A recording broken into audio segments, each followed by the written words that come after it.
Testing. Blah, blah, blah, blah, blah. Ready, set, go. It's time for the Coach Amy and Coach Liz show.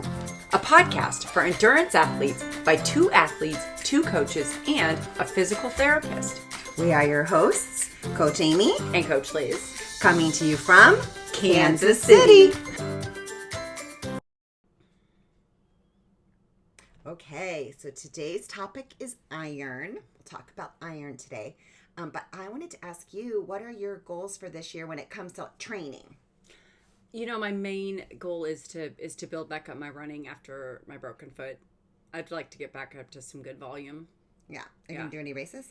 I'm signed up for a few things. I had initially signed up. I would like to do another 50K at some point, like on a trail, not technical trail, just like the crunched, like just gravelly kind of stuff. stuff. Yeah, I'm a klutz for the stuff that's technical. But I'd initially signed up for the 50K at Mid-South in March, and then I broke my foot. So I'm down to the half marathon there in March, which is just going to be on kind of a crunched gravel. I think it'll be really pretty, really hilly. They usually have some interesting weather, and so I'm just hoping that I can, build to that and be strong enough to finish it strong, not really race it. But that would be a delightful launch back into running, and then hopefully I can build from there. Yeah. What about you? It.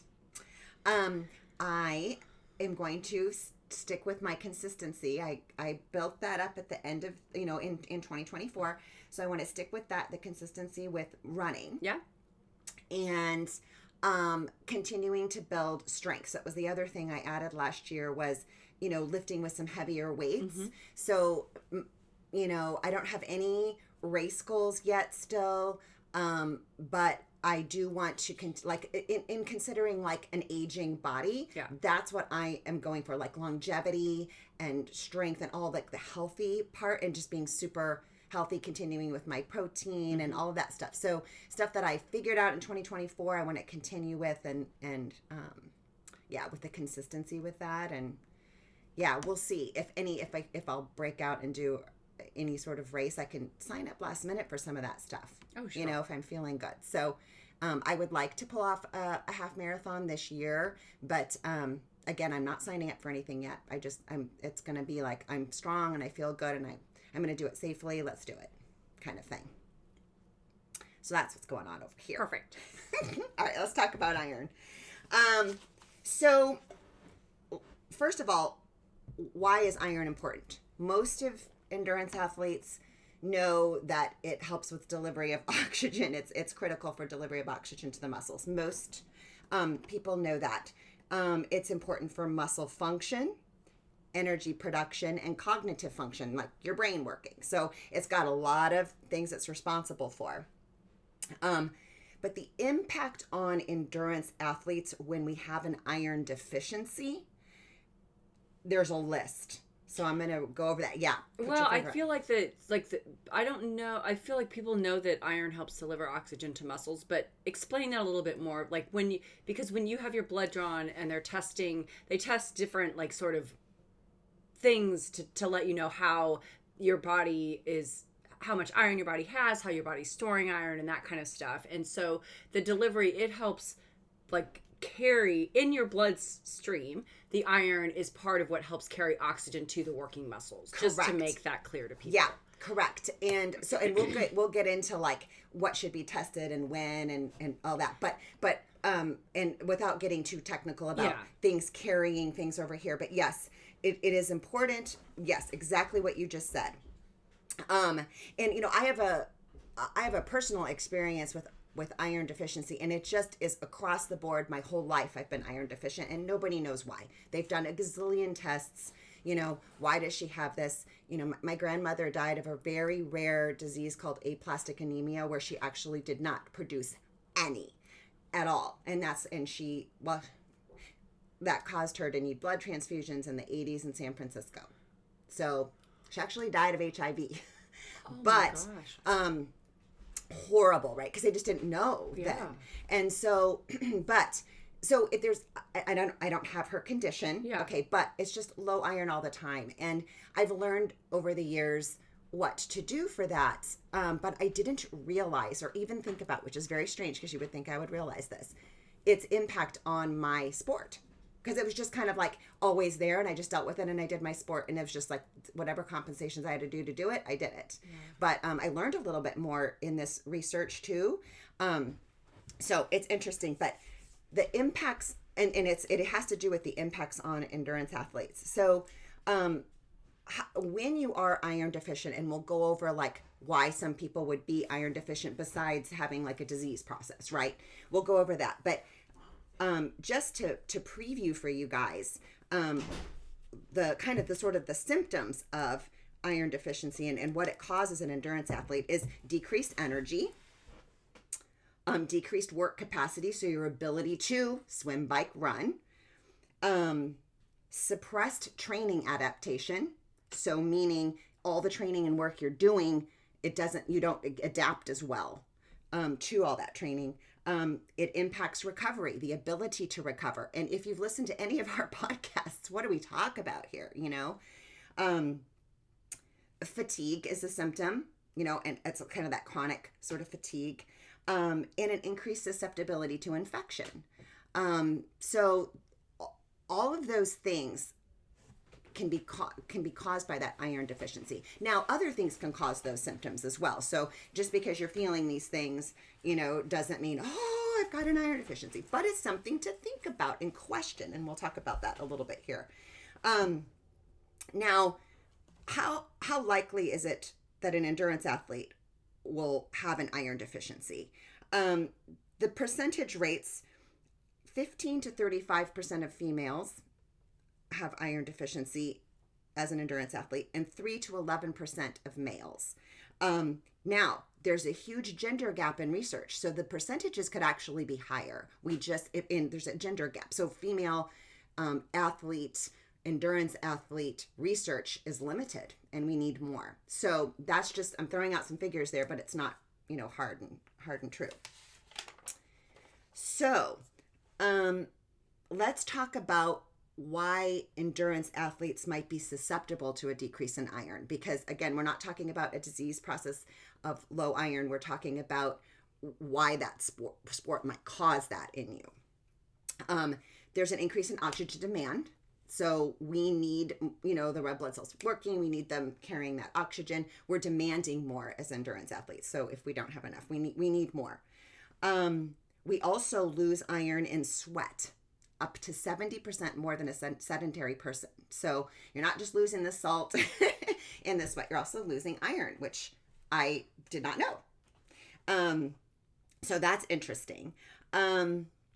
Intense, long endurance, weight-bearing events. So less about the swimming and the biking with this, more about the running, causing a loss of blood. Now, that doesn't mean it's seeping out of you and pouring out of you, but it is being eliminated more in your urine and your intestinal tract. So it's not like, an emergency, gastrointestinal bleed is occurring, but you are losing blood in those areas with the weight-bearing, pounding, long endurance events. Again, newsflash to me, I did not know that. Now, I've heard of this next one, and I think you might have as well.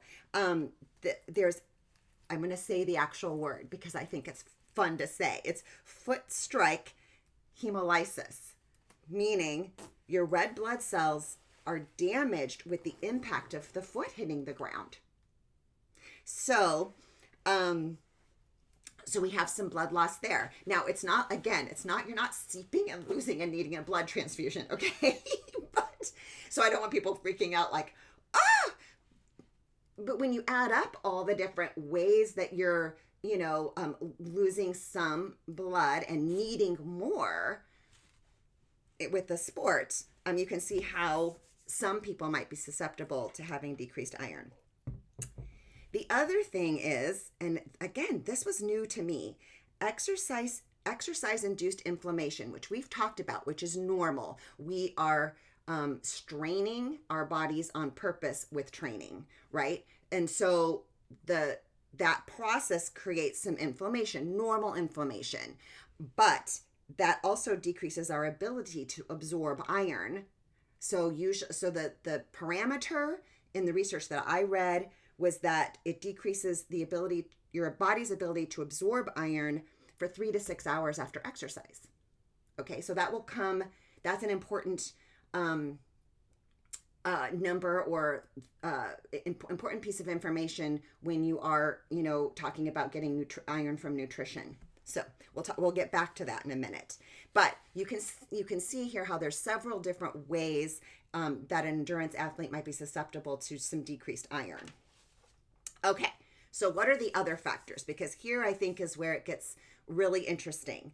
And a lot of women, I think, are more familiar with this because when you're menstruating, you are, losing more blood at that time, and you can tend to be iron deficient at that time. So a menstruating female, during high intensity exercise and training, can have some episodes of iron deficiency, or some periods of time during training when you're iron deficient.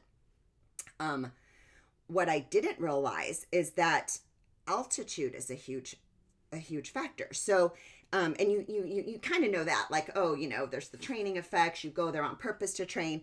But in the case of already being iron deficient, you can't acclimate to altitude.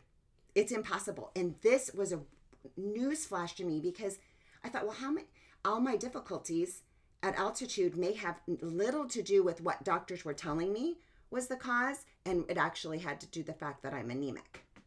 So that was interesting.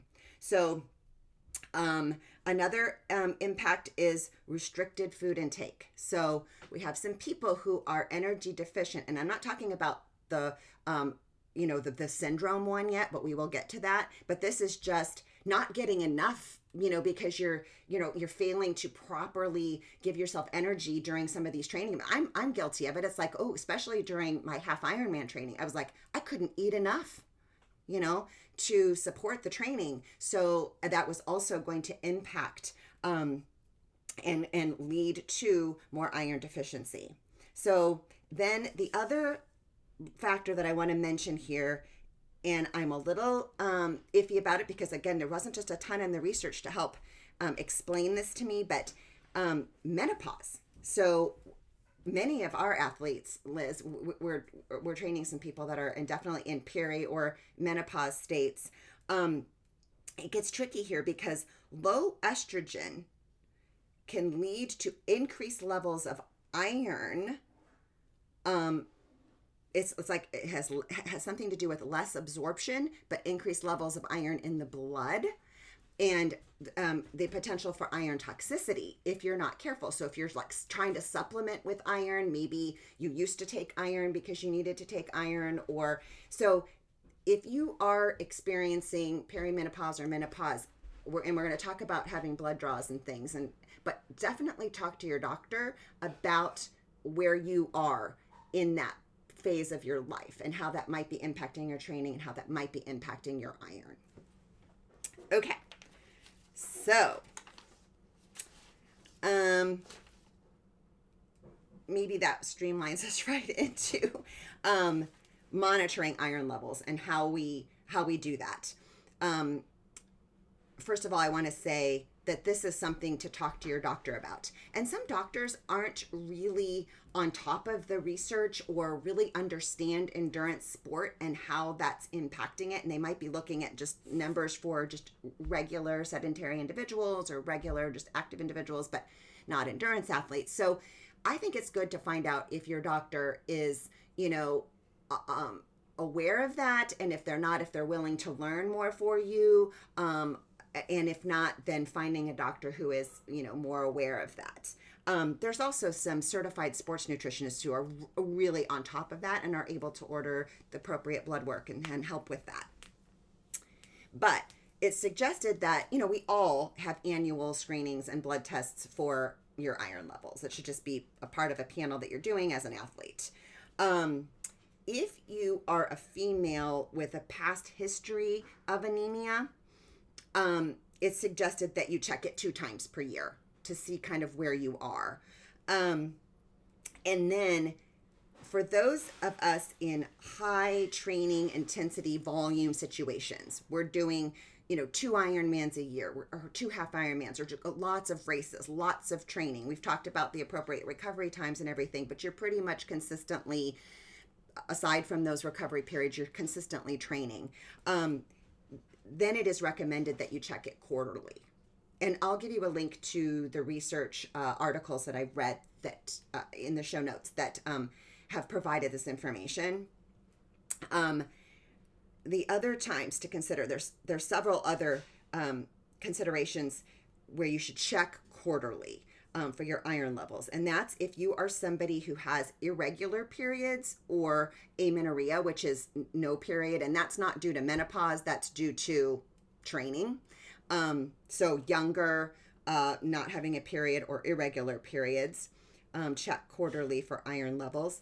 An unexplained loss of performance. That is, you're working with your coach and you're like, you know what? I can't really explain why you're getting adequate recovery. You're doing all the right things. It looks like here on paper, let's check iron levels. Do you want me to share a story about that? Oh yeah.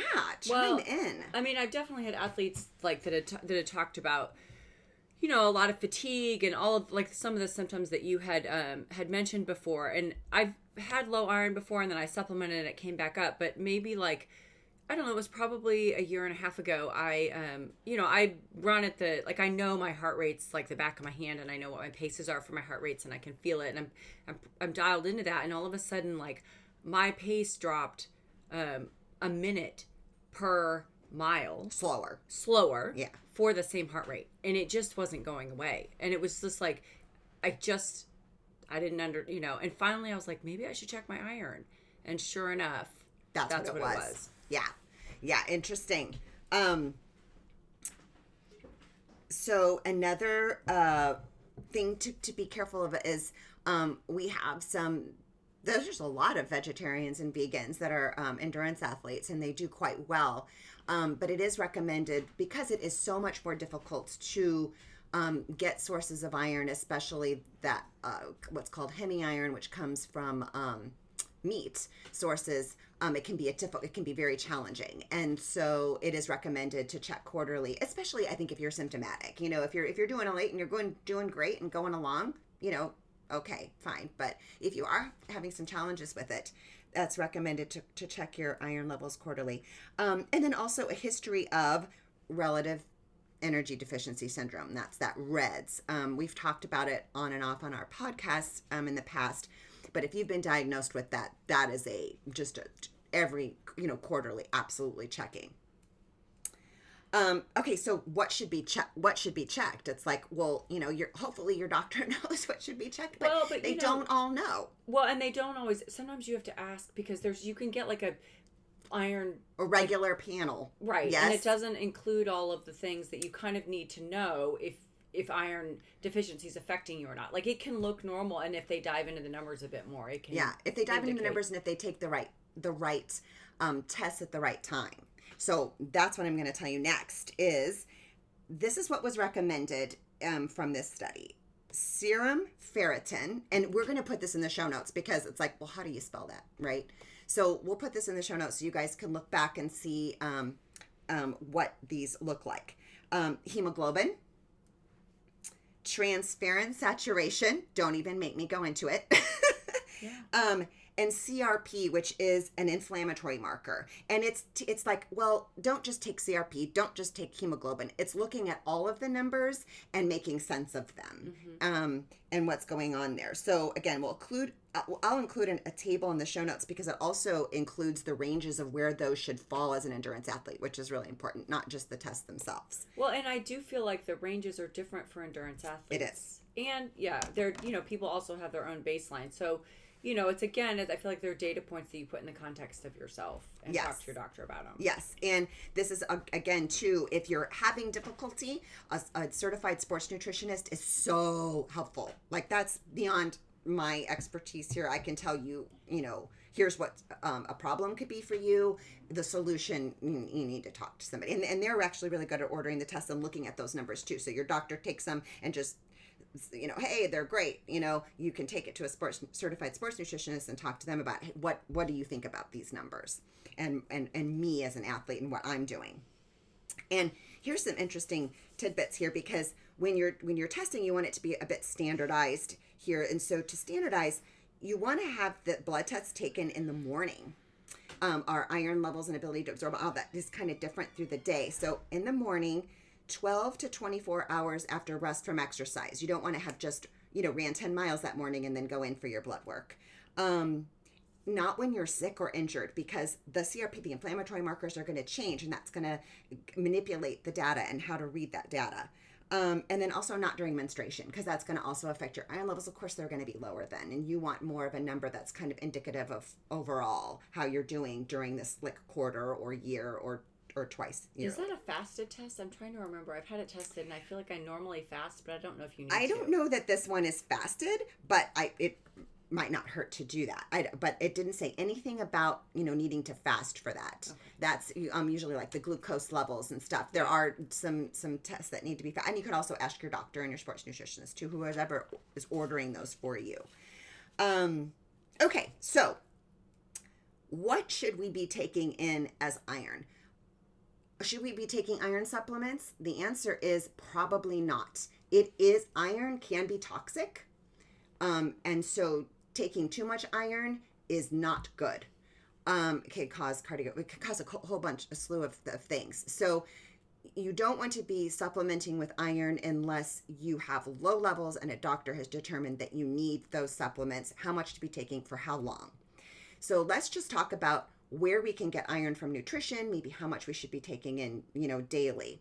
The daily recommendation for an endurance athlete is 11 milligrams per day for men and 16 milligrams a day for adult women before menopause. I didn't get the number for after menopause. I don't know what that is.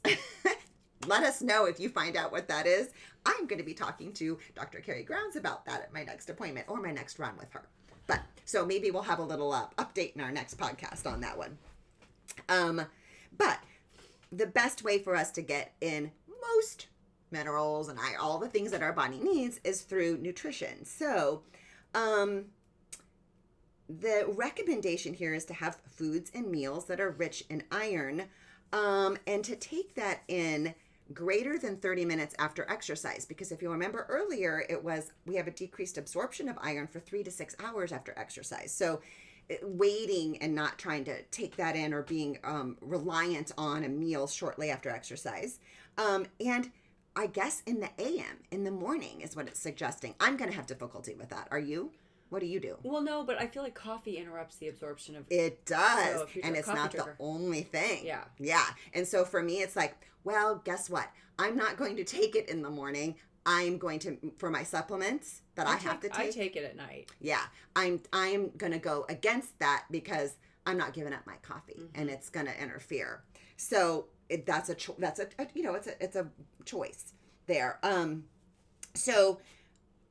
But let's talk about the nutritional sources of iron, and then we'll talk about the things that impact your ability to absorb that you maybe not want to take with your iron.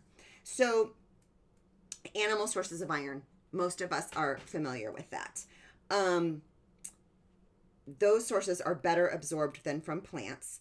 But plant iron absorption is boosted when you ingest with vitamin C and carotenoids. I think I'm pronouncing that correctly. What are carotenoids? Carrots, pumpkins, green leaves, tomatoes. So if you're vegan and you're wanting to take in sources of iron, why not take it with some of these other tomatoes and leafy green vegetables, which you're probably doing. And food this was interesting to me, newsflash, food that is cooked or fermented, better iron. It's better retrieval of iron. Your body can retrieve it better. Here are the food items that interfere with absorption of iron. It's long and it's depressing.